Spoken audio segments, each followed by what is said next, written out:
किसी भी सिक्के के दो पहलू होते हैं, एक अच्छा और एक बुरा। हर इंसान का, हर ग्रह का।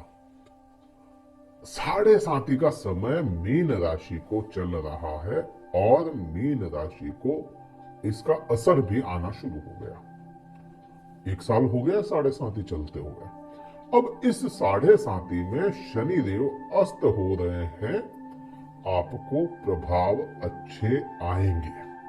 कहां से, क्या, वह इस वीडियो में चर्चा करेंगे। वीडियो कहीं अच्छा लगता है लाइक कीजिएगा, शेयर कीजिएगा और सब्सक्राइब कीजिएगा और कमेंट में जरूर बताएं हाँ प्रभाव आए साढ़े साथी के इन दिनों में, पिछले 7-8 महीनों से, क्योंकि एक साल हुआ है साढ़े साथी शुरू हुए।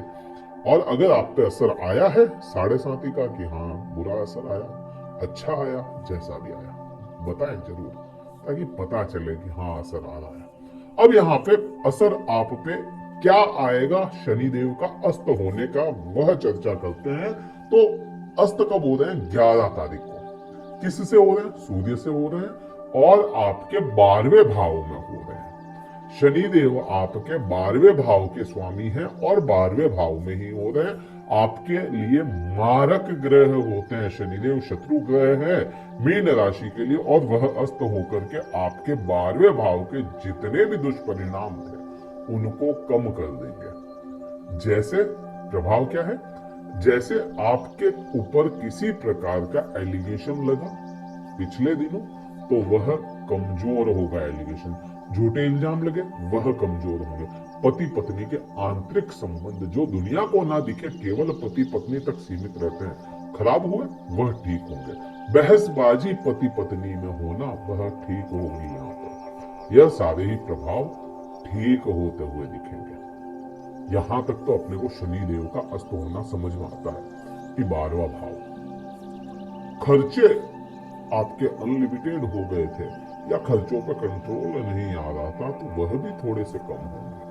खर्चे कम होंगे इस समय में। मेडिकल खर्च बढ़े हुए थे तो वह भी कंट्रोल में आएंगे। यह सारा तो प्रभाव शनिदेव का आ रहा है। लेकिन 13 तारीख को सूर्य जो है वह आपके शनिदेव के साथ में आ जाएंगे। सूर्य और शनि मिलकर कॉन्फ्लिक्ट करते हैं, हमेशा झगड़ा करते हैं आपस में, क्योंकि बहसबाजी हो जाती है पिता पुत्र की। पुत्र चाहता कुछ और है, पिता चाहते कुछ और है, वो कुछ और जाता है, तो कॉन्फ्लिक्ट तो होगा ही। शनिदेव के और प्रभाव कहां कहां आएंगे? अब यहाँ पे देखिए, शनिदेव के प्रभाव तो आ रहे हैं, दूसरे ग्रहों के भी बहुत प्रभाव आते हैं। सिक्के के दो पहलू होते हैं ना, दोनों अलग अलग होते हैं। वैसे ही शनिदेव अस्त हो रहे, दूसरे ग्रह प्रभाव में तेज होंगे। अब शनि देव की दृष्टि की बात करेंगे तो शनि देव को तीसरी, 7वीं और 10वीं दृष्टि मिलती है। ये 3 दृष्टियां शनिदेव के पास में है। शनिदेव के पास में सबसे नजदीक की और सबसे दूर की दृष्टि है। नजदीक से नजदीक और दूर से दूर पकड़ है शनि की। तो यहाँ तीसरी दृष्टि आपके द्वितीय भाव, दूसरे भाव, जहां आपके राशि स्वामी बृहस्पति बैठे हैं, उन पे आ जाती है। बृहस्पति फ्री हैंड रहेंगे इस समय में, खुले हाथ रहेंगे। और बृहस्पति के, जहां बृहस्पति अभी बैठे हैं, जहां बृहस्पति विचरण कर रहे हैं, उस राशि स्वामी हो जाते हैं मंगल। उस राशि का स्वामी मंगल है।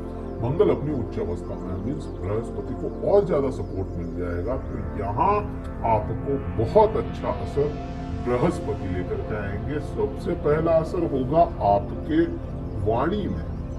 जिन लोगों की वाणी खराब हो गई पिछले दिनों से, जिन भी लोगों की वाणी खराब हो गई, वाणी बड़ी अच्छी आप कर लेंगे। वाणी में ज्ञान झलकेगा। यहाँ पे एक प्रभाव तो यह आना ही आना है। दूसरा प्रभाव आएगा आपके कुटुंब में।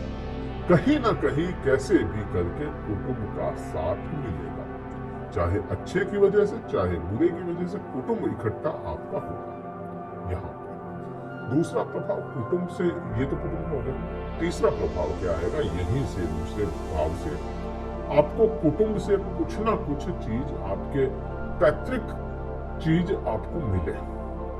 यह आपके लिए तो कोई तोहफा भी हो सकता है, कुछ भी। यहाँ पर कुटुंब से मुंह का स्वाद अगर खराब था, मुंह में कुछ प्रॉब्लम थी आपके मुख में, तो वह कमजोर होगी, प्रॉब्लम खत्म होगी। यह बृहस्पति की वजह से। अब यहीं पे बात करते हैं सातवीं दृष्टि शनि देव की आपके छठे भाव पे आती है। अब ये बड़ा इंपॉर्टेंट है छठा भाव, बहुत ज्यादा इंपॉर्टेंट छठा भाव क्यों होता है कि शनि देव की दृष्टि की वजह से आपको वर्क प्लेस पे परेशानी आ रही होगी।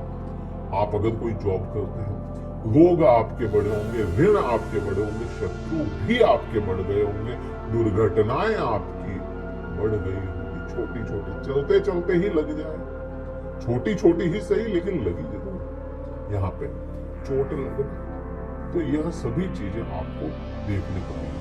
नानका खराब हो गया हो, नानका मीन्स ननिहाल आपका खराब हो गया हो, ननिहाल से आपके संबंध बिगड़ने शुरू हो गए हो, ऐसा कुछ यहाँ पे हुआ हो अगर आपके, तो वह कम होंगे। लेकिन यह इतना कम नहीं है। कम क्यों नहीं है? देखिए यहाँ पे सवाल आएगा कि शनिदेव तो अस्त हो रहे हैं, तो फिर यहाँ पे भी सुधार आना चाहिए। यहाँ पे सुधार इतना नहीं आएगा। क्यों नहीं आएगा? आप देखें, वैसे तो सूर्य और बृहस्पति नैसर्गिक तौर पर मित्र ग्रह या एक ही गुट के ग्रह हैं, लेकिन आपके यहाँ से आप काउंट करेंगे तो छठे भाव के स्वामी है यह।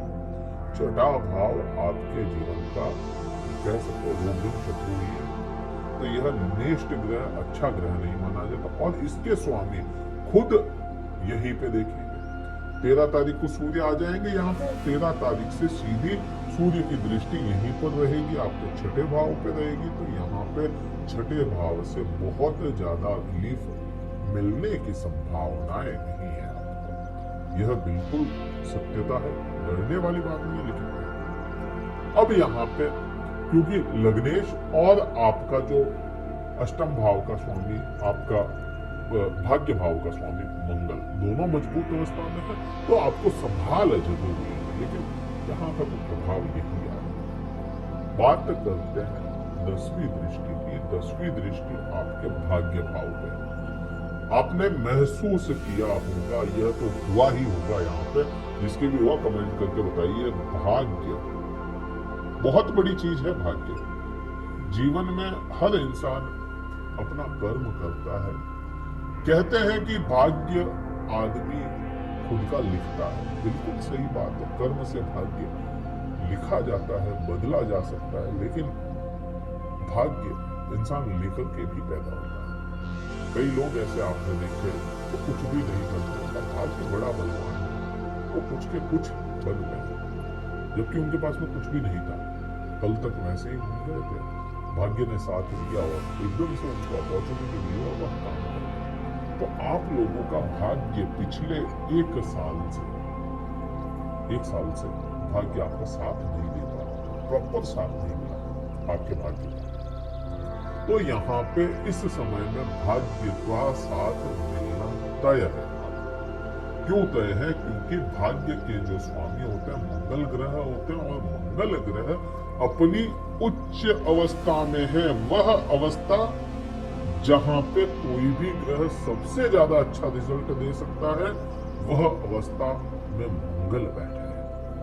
और यह 16 तारीख तक, 15 तारीख तक, 15 मार्च तक बैठे रहेंगे। 16 को शनिदेव फिर उदित हो जाएगा। तो मंगल ग्रह की वजह से आपका भाग्य आपका साथ देगा। इस समय हाथ को निकली हुई चीजें भी आपके हाथ में आ सकती है।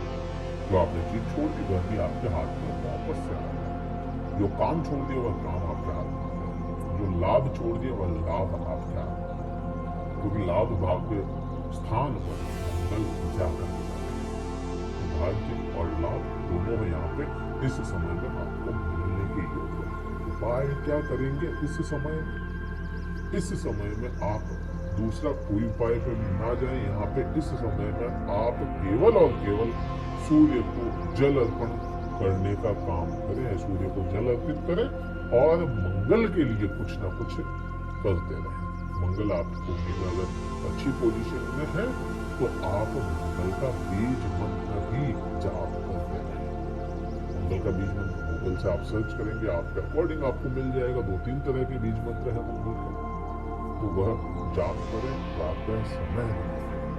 आपको बहुत अच्छा उपाय है और बहुत अच्छा फल देगा। वीडियो कहीं अच्छा लगा और लाइक कीजिएगा, शेयर कीजिएगा, सब्सक्राइब कीजिएगा।